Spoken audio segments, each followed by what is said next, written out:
Hi, my name is Stan. And I've been watching the Black Power community for the last 100 years. I just noticed that you guys have been having some problems figuring out what to do about me. You see, I'm a cracker. Yeah. The white man. The guy that has been running the whole world for the last 2,000 years. Well, the reason that I stopped by to speak with you today is to help. I've been watching you guys fight over gaining real black power, and thought I would give you a few pointers.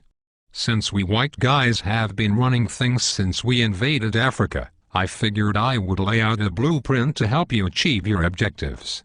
Might as well use a plan that works, right? Besides, it beats the backward, no progress, mistake repeating methods you people have been trying for the last 400 years. So I knew all of you needed some help. Especially after Barack Obama got into office.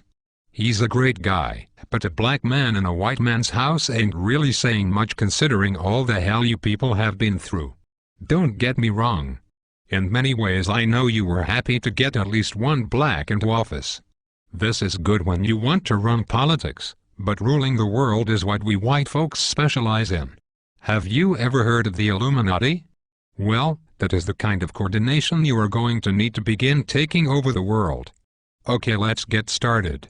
Today, I am going to give you 3 things that we did to take over the world. You can use these too. And begin to gain real black power. Number 1. The first step to taking over the world is unity. I know you have heard of this before, but black people seem to really struggle with this one. You just don't seem to get it. You would rather fight against each other, instead of your enemies. This is bad business and you will never get true freedom doing things this way. Instead, do what we did to gain power. We divided and conquered entire countries based on their differences, while holding true to our similarities. I am white. There is no changing that. My God-born tendency is to preserve my own. Nothing is racist about that. It is just common sense. You people are the stupid ones, going around trying to love everybody, but yourselves. We kicked your asses here in America for over 400 years, and you still go around talking about Jesus loves everyone. While you've been doing all that praying and jumping around, we have been buying up the world and making laws you have to abide by. No offense, but everyone else has unity but you. I mean, look at the business in your neighborhoods. The people that control it don't even look like you. In fact, everyone who comes to this country sets up a business in the black community. The Koreans, the Indians, the Chinese. The list goes on and on. Aren't you tired of letting these other people supply all of your food, nails, and weaves? The one thing they have that you don't is unity. Number 2.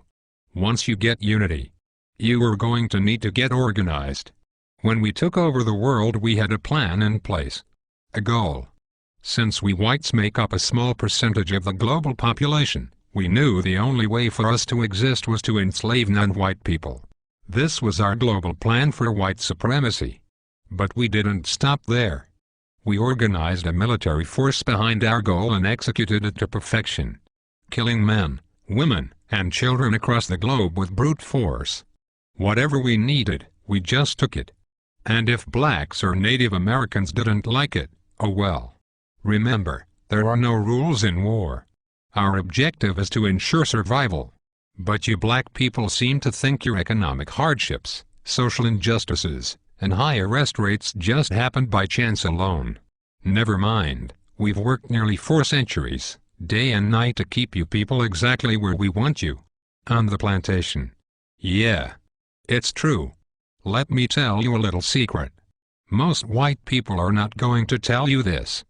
It's an old family secret we have kept pretty quiet about. And for a good reason.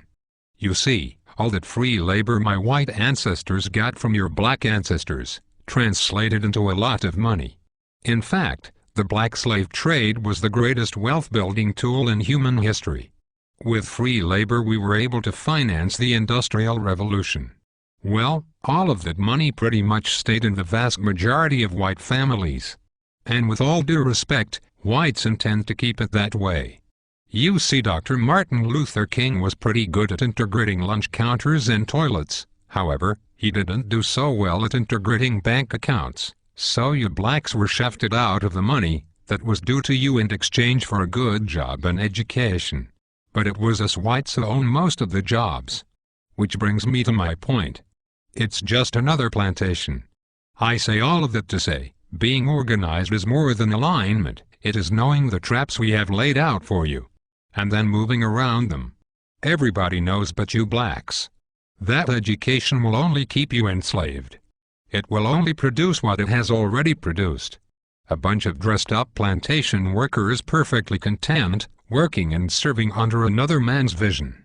You don't really think we are going to teach you to build a nation for yourselves, do you? If you were really educated, you would be able to solve your own problems. Problems like gang violence, poor economics and underrepresentation. Instead, you will continue to pass the notion of getting a good job down to your children. This will brainwash them to be just like you. And the cycle will repeat for generations. While we whites continue to run things at the top, your grandchildren will be celebrating the first black Catholic Pope. I know this has been long, so let's move to number 3. The third way to gain black power is the most important of all. It is this way because it deals more with your psychology than your conscious mind. When we took over the world, we decided to use the most dangerous weapon of all to subjugate the darker peoples of the planet. We used a combination of white supremacy and religion to mindfuck these people into complete submission. If a robber breaks into your house, rapes your family, kills your mother and father, then tells you that in order to go to heaven, you have to worship as God. If someone did that to me, then said that to be born again, I had to worship as God, I'd kill the bastard right on the spot.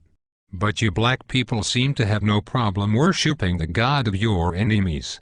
Even worse is the fact that for all the praying that you have done, it seems like the God of the white man is just as racist as we are. Anytime you start believing in the God of your enemy, it pretty much means you're a complete idiot and a pussy, who is too far gone to confront his adversary. This is a deep sickness, because to believe the man who murdered your family is your friend is to believe that watermelons have gills. This kind of thinking lacks critical reasoning, a skill needed to defend territory and the minds of the youth. You even believe that Haiti, the only black nation that ever kicked the white man's ass, is cursed because many of them practice voodoo. You even go further and believe that it was God that hit Haiti with a 7.5 earthquake.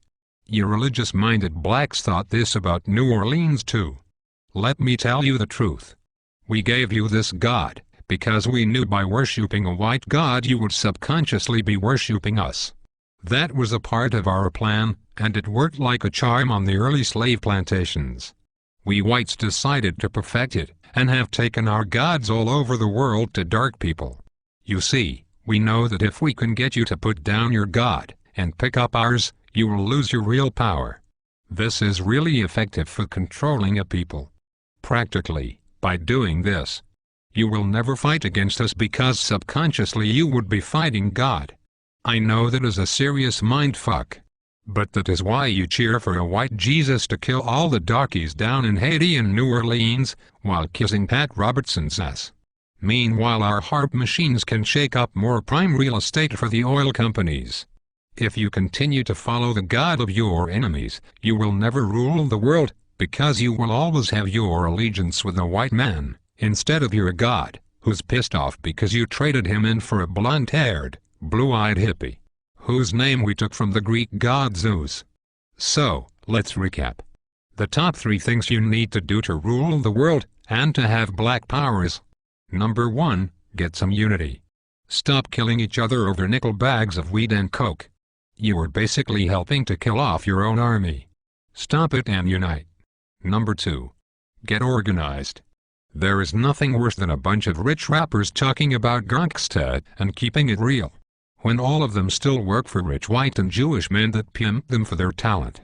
With Jay-Z, P. Diddy and Oprah, you black people should have your own distribution company by now, instead of relying on your white backers to put out your albums. This is because you are not organized. This goes for all you sports athletes too. You black sports guys are stupid. You're a grown man and you still have an owner. Stop being a slave and wake up. When you die, all you will have to pass on to your children is a championship ring. When I die, I will have at least 2 islands and a few manufacturing companies to extend my legacy. For you sports guys, no one will remember you, and the money you blew on trying to floss will be right back into our hands. You need to organize and put your money and minds together, for one common goal. Black power. Last but not least, you have to stop following the white man's God. He has really done nothing for you since you started to believe in him. Basically all my God has done for you is allow white guys like me to continue stealing from you. Sure, we'll give you a few rich blacks to make it up the ladder. But this is to keep up hope in you, so that you will teach cowardness and fear to your children and get nothing in return. You will keep praying while we will keep slaying and taking more land and control of the earth. It will be this way as long as you fall for the lie that some white dude is going to come down from the skies and pull you out of this shit. Stop it. Instead, go back to believing in your God. The God you had when you were rich in Africa and had diamonds, gold, and health. It certainly beats the crap the white man's God has given you. Even if you believed in rocks, you would probably have more luck than what you have gotten with this guy. One last thing. Black people need to stop saying that they're blessed. This is not only dumb, but it lets us white people know that we are still very much in control. If I steal you from your home and throw you into a cardboard box, have you work for 400 years on a plantation, just because I give you a pillow, doesn't mean that you were blessed. It just means that I gave you a fucking pillow. If a guy cuts off your hand, and then turns around and gives you a bandage, it don't mean anyone blessed you. He just needs his slave to be able to work the next day. So you are not blessed just because the white man gives you a doggy treat. It simply means, you are fucked. So given all the crap you blacks have dealt with here in America, and abroad, a new car or money for the light bill are just tools we white folks who are trying to run a plantation do to keep up the morale. So, if going from Africa, a land of milk and honey, diamonds and resources, a place where you had a name and thousands of acres of land, to a place where you were struggling to eat in a one-bedroom apartment every day means you are blessed, then elephants have